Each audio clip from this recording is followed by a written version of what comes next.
হে দোস্ত স্বাগতম জনাইছো আপোনালোকৰ এই ইউটিউব চেনেলত। যদি ভিডিঅটো ভাল লাগে তেনেহলে শেয়াৰ এন্ড সাবস্ক্ৰাইব কৰিবলৈ নাপাহৰিব। বলক আমি ভিডিঅটো আৰম্ভ কৰোঁ।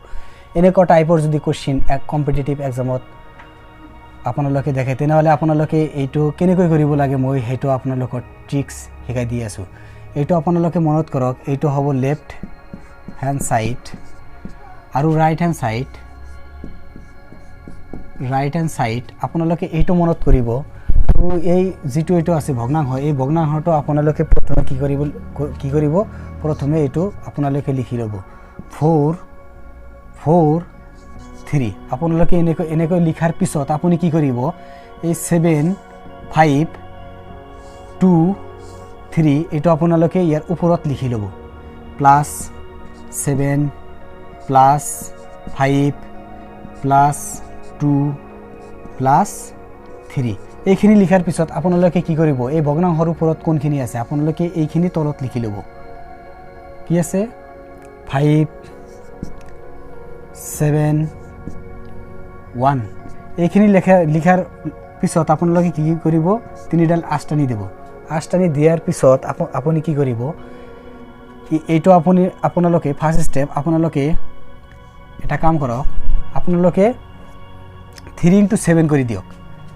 এইটো নিয়মত আপোনালোকে কৰিব লাগিব 3 * 7 আৰু ইয়াৰ বাওফালে কি আছে 4 আছে। 4টো আপুনি প্লাস কৰি দিয়ক। কিমান হ'ব 21 আৰু 4 25 হ'ব। 25 টো আপোনালোকে ইয়াৰ ওপৰত বহাই দিয়ক 25। এই 25ৰ মাজত কিমান বাৰ যায় 5 বাৰ যায়। গতিকে এই 5 সেকেন্ড স্টেপত আপোনালোকে কি কৰক এই 5 * এইটো 5ত পূৰণ কৰি দিয়ক। কিমান হ'ব 5 * 5 পূৰণ কৰি দিয়াৰ পিছত ইয়াৰ আগত কি আছে 3 আছে। গতিকে 3টো আপুনি যোগ কৰি দিয়ক। কিমান হ'ব 28 হ'ব। এই 28টো আপুনি ইয়াত বহাই দিয়ক। 28 728ৰ মাজত কিমান বাৰ যায় 4 বাৰ যাব। গতিকে 4 পালো। এই 4ৰে আকৌ আপুনি কি কৰক এইটো পূৰণ কৰি দিয়ক। থাৰ্ড নম্বৰত আপুনি কি কৰক পূৰণ কৰি দিয়ক 4 * 2 প্লাস ইয়াৰ আগত কিমান আছে ইয়াৰ আগত আছে 5। গতিকে 5টো আপুনি যোগ কৰি দিয়ক 8 13 হ'ব। এই 13টো আপুনি ইয়াত লিখি দিয়ক 13 লিখি দিয়ক। এই 13 আকৌ ইয়াক 4 নম্বৰত আপুনি কি কৰক পূৰণ কৰি দিয়ক 13 * 3 ইয়াৰ আগত কিমান আছে 13ৰ আগত কিমান আছে 4। গতিকে 4টো আপুনি যোগ কৰি দিয়ক 13 = কি হ'ব এইটো 43 হ'ব। এই 43 আপুনি লিখক ইয়াত কিমান হ'ব 43। এই 43টো আপুনি এটা কথা আপোনালোকে মনত ৰাখিব লাগিব যেহেতু ইয়াত 3 প্লাস আছে আৰু 3 প্লাস আছে 3 প্লাস থকাৰ কাৰণে ইয়াত যদি কিবা এটা অংক যদি প্লাস থাকে তেনেহলে আপোনালোকে কি কৰিব ডাইৰেক্ট এনসাৰটো আপুনি ইয়াৰ পৰা এনেকৈ লিখিব। যেহেতু আমি ভগ্নাংশটো লিখিছো 4টো আমি আগত দিছো 3টো পিছত দিছো। গতিকে আপুনি এনেকুৱা টাইপৰ আকাৰতে আপোনাৰ এটো লিখিব লাগিব। তেনেহলে আমি এনসাৰটো কিমান পাম এনসাৰটো ইয়াত পাম এনসাৰটো কিমান পাম এনসাৰটো পাম 43/13। এই ভগ্নাংশটোৰ এনসাৰটো হ'ব। গতিকে আমাৰ ইয়াৰ এনসাৰটো আমি গোটেইখিনিৰ আমি এনসাৰটো পাম কি 43/13। এইটো যদি আপোনালোকে বুজা নাই মই এনে ধৰণৰ আৰু এটা অংক কৰি দি আছো। এনেকুৱা টাইপৰ সেম আৰু এটা কোশ্চেন ললো আমি। এইটো এক্সাম্পল 2টো আমি কৰি আছো। কি কৰিম সব এই ভগ্নাংশটো যে আছে এই ভগ্নাংশটো আমি কেনেকৈ লিখিব পাৰো এই ভগ্নাংশটো লিখিব পাৰো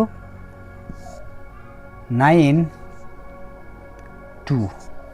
এইখিনি লিখাৰ পিছত আমি কি কৰিম এই লেফট হ্যান্ড সাইড আমি ওপৰত লিখিম +3 +2 +6 আৰু এই ভগ্নাংশটোৰ ওপৰত কি আছে সেইটো আমি তলত লিখিম 3 4টো তলত লিখিম 4। গতিকে ইয়াৰ ওপৰত আমি কি দিম দুটা আজ দিম। যেহেতু দুটা আছে ভগ্নাংশৰ ওপৰত দুটা অংক আছে গতিকে আমি লিখিলোঁ। এইখিনি লিখাৰ পিছত আমি কি কৰিম 2 into 3 ফাৰ্ষ্ট ষ্টেপ 2 into 3 কিমান হ'ব 6 প্লাছ 9 কিমান হ'ব 15 গতিকে 15টো ইয়াত বহাই দিলোঁ গতিকে 3 15ৰ মাজত কিমান বাৰ যাব 5 বাৰ গতিকে ষ্টেপ 2 এই 5 into 2 কৰি দিলোঁ দিয়াৰ পিছত ইয়াৰ আগত এই 5ৰ আগত কি আছে 2 আছে গতিকে 2টো আমি কি যোগ কৰি দিলোঁ 10 plus 2 12 এই 12টো ইয়াত বহাই দিলোঁ 12 বহাই দিলে 4 12ৰ মাজত কিমান বাৰ যাব 3 বাৰ যাব 3 বাৰ গ'লে এতিয়া থাৰ্ড ষ্টেপত আহোঁ 3 into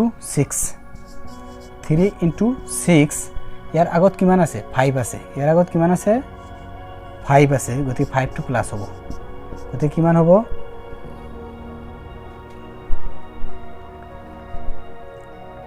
23 হ'ব গতিকে 23 লিখিলোঁ গতিকে আমি আপোনালোকক কৈছিলোঁ যে ইয়াৰ পৰা এনসাৰটো এনেকৈ লিখিব লাগিব গতিকে কি হ'ব এনসাৰটো আমি কি পাম এনসাৰটো পাম 23 by 3 ইয়াৰ এনসাৰটো পাম গতিকে ইয়াৰ শুদ্ধ এনসাৰটো আমি কি পাম 23/3 পাম